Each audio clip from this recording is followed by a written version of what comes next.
লখিমপুৰ লোকসভা সমষ্টিৰ সাংসদ প্ৰদান বৰুৱাদেৱ। ইকবাল হক চৌধুৰী ছাৰ, গতিকে তেখেতক চিনাই দিয়াৰ লগতে এখনি মৰাণ নাম কৰ্মচাৰী। কলা কৃষ্টি বিকাশ কেন্দ্ৰই শিক্ষা সংস্কৃতিৰ লগত কাম কৰি আছে। আপোনালোকে নিশ্চয় জানে শিক্ষা নেশ্যনেল এডুকেশ্যন পলিচি, মুখে মুখে মানুহে কয় নিউ এডুকেশ্যন পলিচি, যি নহওক নেশ্যনেল এডুকেশ্যন পলিচিৰ ওপৰতো আপোনালোকে আৰম্ভণিৰ পৰাই যাতে কাম কৰে তাৰ কাৰণে মই আপোনালোকক বিশেষভাৱে অনুৰোধ জনাইছোঁ।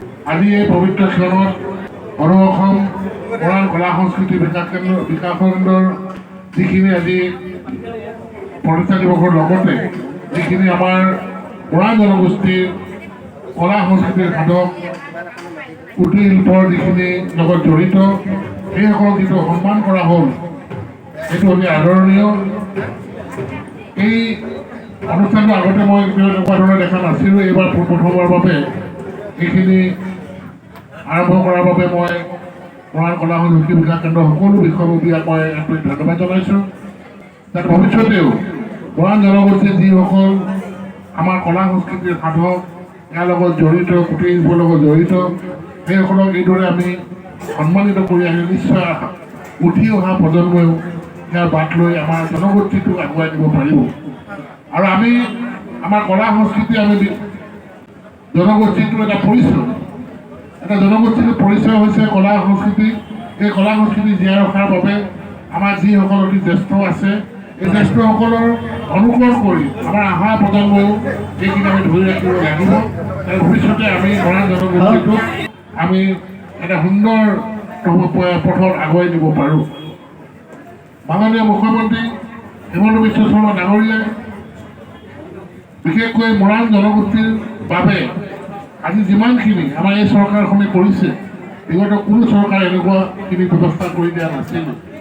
আজি নিশ্চয় সকলো অৱগত যে আমাৰ মৰাণ জনগোষ্ঠীৰ বাবে শিক্ষাৰ ক্ষেত্ৰত আমাৰ মেডিকেলকে ধৰি আমাৰ কেইবাটাও উচ্চ প্ৰশাসনিক আমাৰ ব্যৱস্থাত আজি আমাৰ যিটো ৰিজাৰ্ভেশ্যন কৰিছে সেইটো আমি সকলোৱে শলাগ ল'ব লাগিব। আজি আমাৰ মৰাণ জনগোষ্ঠীৰ আমাৰ যিসকল ছাত্ৰ ছাত্ৰী আছে তেওঁলোকৰ শিক্ষাৰ ক্ষেত্ৰত এই যথেষ্টখিনি আগবাঢ়িছে। আগতে আমাৰ কেইটা ল'ৰা ছোৱালী আমাৰ ডক্টৰ পঢ়িছিলে, ইঞ্জিনিয়াৰ পঢ়িছিলে, কেইটা আছে আগতে মত লিখিব পৰা আছিলে। কিন্তু এতিয়া প্ৰতি বছৰে আমাৰ জনগোষ্ঠীৰ ডক্টৰ ইঞ্জিনিয়াৰ আজি আমাৰ চৰকাৰে দিয়া সুবিধাৰ বাবে এইখিনি ব্যৱস্থাখিনি আমাৰ আগবাঢ়ি গৈছে। আৰু আজি আমাৰ গাঁৱে ভূঞেও এটা পৰিৱেশ আহিছে। আজি শিক্ষাৰ ক্ষেত্ৰতে হওক, আজি খেল ধূলাৰ ক্ষেত্ৰতে হওক, আজি এটা পৰিৱেশ আহিছে য'ত আমাৰ মৰাণ জনগোষ্ঠীৰ ছাত্ৰ ছাত্ৰীয়ে অন্য লগতো ফেৰ মাৰিবলৈ সক্ষম হৈছে। আজি আমাৰ খেলৰ ক্ষেত্ৰত যথেষ্ট নাম আছে। আজি আমাৰ শিক্ষাৰ ক্ষেত্ৰত যথেষ্ট ল'ৰা ছোৱালী আমাৰ আগবাঢ়ি আহিছে। সেইটো আমাৰ ভাল খবৰ। আৰু ইয়াত মৰাণ কলা সংস্কৃতি আমাৰ সকলো বিষয়ববীয়াই যিখিনি তেওঁলোকেও প্ৰচেষ্টা হাতত লৈছে এইখিনি শলাগ ল'বলগীয়া। তেওঁলোকে আমাৰ ছাত্ৰ ছাত্ৰীসকলৰ সুবিধাৰ বাবে প্ৰতি বছৰে তেওঁলোকক কিতাপ পত্ৰ দিয়াকে ধৰি বিভিন্ন ক্ষেত্ৰত যিখিনি সহায় কৰিব লাগে সেইখিনি সদায় কৰি আহিছে। আজি মৰাণ জনগোষ্ঠীৰ বাবে অতি ভাল খবৰ, যিহেতু আমাৰ জনগোষ্ঠীটোৰ যিমানখিনি এলেকা আছে এই এলেকাসমূহত মৰাণ জনগোষ্ঠীৰ বাবে আমাৰ যিমানখিনি ব্যৱস্থা কৰিব লাগে, যিমানখিনি আমি আমাৰ আজি ভৱনে আমাৰ কমিউনিটি হলেই হওক, নামঘৰে হওক, আমাৰ শিক্ষাৰ ক্ষেত্ৰতে হওক, আমাৰ শিপিনী এখনৰ বাবে হওক, কলা সংস্কৃতিৰ ভৱনটোতো হ'লেই, এনেকুৱা ধৰণে গাঁৱে ভূঞে চুকে কোণে আমাৰ যিখিনি দৰকাৰ আছে সেইখিনি আমি কৰি ল'ব লাগে। এতিয়া সেইখিনিৰ বাবে আমি ক'তো কোনো মন্ত্ৰী বিধায়কৰ ওচৰত আমি এতিয়া যাব নালাগে, কাৰণ আমাক চৰকাৰে 125 কোটি টকা আমাক দিছে। এই বিজেপি চৰকাৰখনে আমাক 125 কোটি টকা আমাক দিছে। সেই 125 কোটিৰ 25 কোটি প্ৰথম পৰ্যায়ত এইখিনি আমি পাইছোঁ। এতিয়া দ্বিতীয় 25 কোটি আকৌ আমাৰ ইষ্টিমেটৰ প্লেন আমাৰ ৰেডি হৈছে। 2 দিনৰ ভিতৰতে টেণ্ডাৰ হ'ব, সেইখিনি কাম হ'ব। আৰু 75 কোটি টকা আমাৰ হাতত আছে।